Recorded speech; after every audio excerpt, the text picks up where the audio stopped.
First thing first, bro. We gotta address the elephant in the room. You know what I'm saying?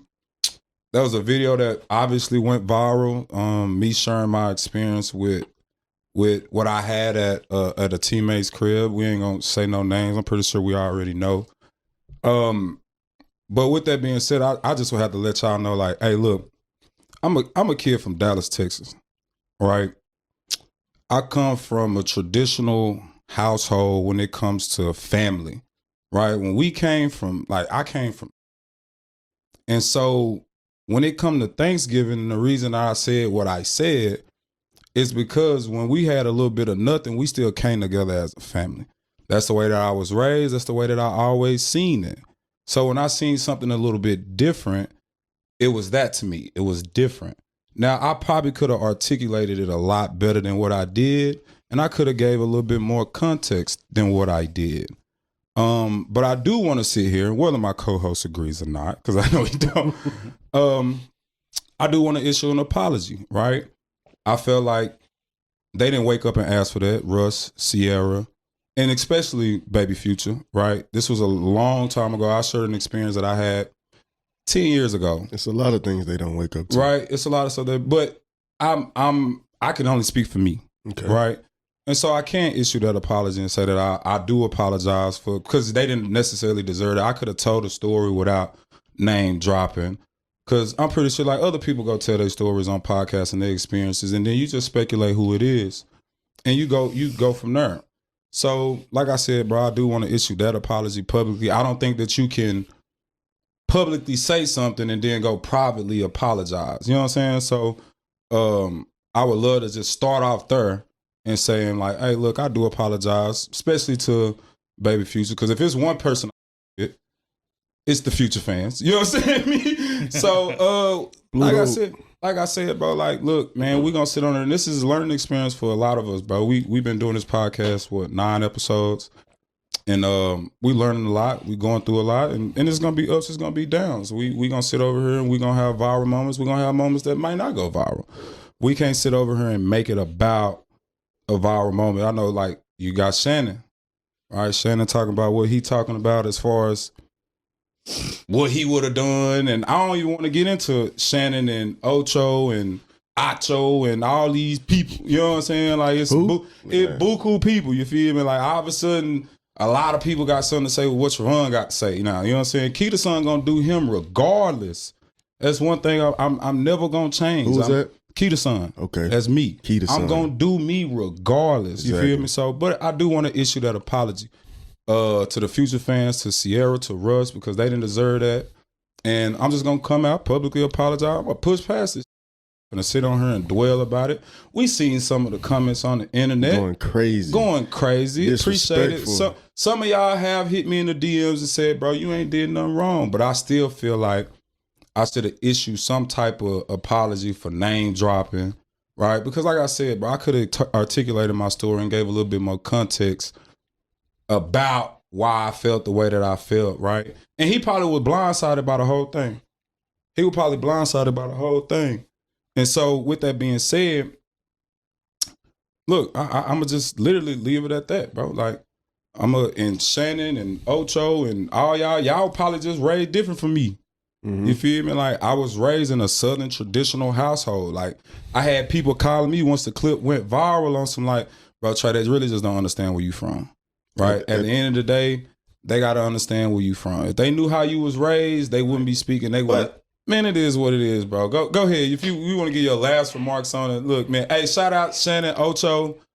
Put me on the pod. Y'all want to talk about me? Put me on the pod. Let me bring in the clip some early. Let me let y'all, or maybe I can kind of fill y'all in on some little details that I don't want to articulate on this show, because we done talking about Russ. We done. If it ain't got nothing to do with football, we done talking about Russ. So, right? Look, if you got something you want to say about the Shannon clip, the Shannon, Ocho, chill out, man. Chill out. Y'all talking about somebody wanting to go viral, somebody looking for a moment. No, this was a genuine conversation. My dog talking about his experience. I feel like you been a narcissist by Ocho, by saying you looking for a viral moment, but y'all talking about us right now. Y'all talking about a viral moment, right? That's what y'all trying to go viral off a viral moment. You know what I'm saying? So Come on, man, chill out. At least add some positivity to it. Don't bandwagon and jump on the boat for negativity. I expected Shannon to, though. You know what I'm saying? I expected Shannon to. And Ocho really ain't say much. Mm-hmm. Ocho ain't really say much other than I still like both of y'all. I have no problem with Shannon. I don't know Ocho, so on the cool, nigga, I care less about you. You understand me? At all. But I watch. Yo, it's Big Ant, the spokesman, man. We back. Another edition of Urban Politicians TV, UPTV. Make sure you stay on your pivot at all times, man. Had to come tap in as Trevone Boykin has made his way into the conversation on the blogs and on the timeline and in the news once again, as he decided to come to his podcast this week and address the recent viral conversation that he had over there about the time he was invited to Russell Wilson's home for Thanksgiving and decided to share the experience in full detail and gave some very, very crazy critiques for a day like Thanksgiving. And I had a link in the description where you can watch that clip at the beginning in full on him and his partner Paul Dawson podcast. They played together as well and was teammates and stuff, where you can watch that in its entirety. And the more and more I listened to it, I gotta say this, the more and more he talked, it just made him look like he's not getting it and understanding it more. It made it worse. If he would have just came through with the simple apology, people would have been like, okay, we get it. But now it's like he's standing on it at the same time as in even shouting out future fans. Like, what does that got to do with anything? Even if they were trolling him in the comment section or going at him for speaking on Future's son, just coming to the internet with that perspective, bro, you still is speaking on this man's family and his household, dog. And to be honest with you, I got the same type of family where it's 10 brothers and sisters on my daddy's side, and we just had a family reunion. My grandmother's 96 now. For her 96th birthday, it's hundreds of us in the yard. We didn't have the big Thanksgivings like that before. And on my mama's side, same exact thing, where my grandmother, it was like 10 plus of them. So we know about the big traditional family. They all from Louisiana. My generation, all our parents and stuff had moved to H-Town. So I'm from Texas as well, bro. Like, don't think that people need to be from your family, have the same type of family thing. We got the same stuff. Our family be getting together now. That ain't what that is. It's the fact that somebody invited you in your home. If you got that family structure, then you also have the family structure of understanding that when somebody invites you into their house, you don't go to the internet and critique it, and you understand also that everybody might not be there every year. Even if that is the case, where they don't have the same thing as you don't go dog out somebody's family, speak on their kid on the internet, even if you didn't mean it disrespectfully. That's how I came off, just keeping it all the way 100, because we know that the intent of the conversation sounded like you was trying to tear bro down. It came off as, hey, let me make fun of him. Let me call him weird. Let me just kind of like talks mess about him. And even his co-host there is kind of echoing that sentiment, like everybody be talking about him online, but people never took it there, where it was like people give critiques on Russell Wilson. Of course, there's the running joke with Ciara, him, Future. That has always been a thing, no doubt about it, for a certain pocket on the internet. Certain people don't agree with that. But when you actually start talking about somebody that invited you, showed you favor and love, and had to respect you enough to bring you around his family, and you go air it out, it's never gonna come off right, bro. Like, you gonna talk about my household after I invited you over here?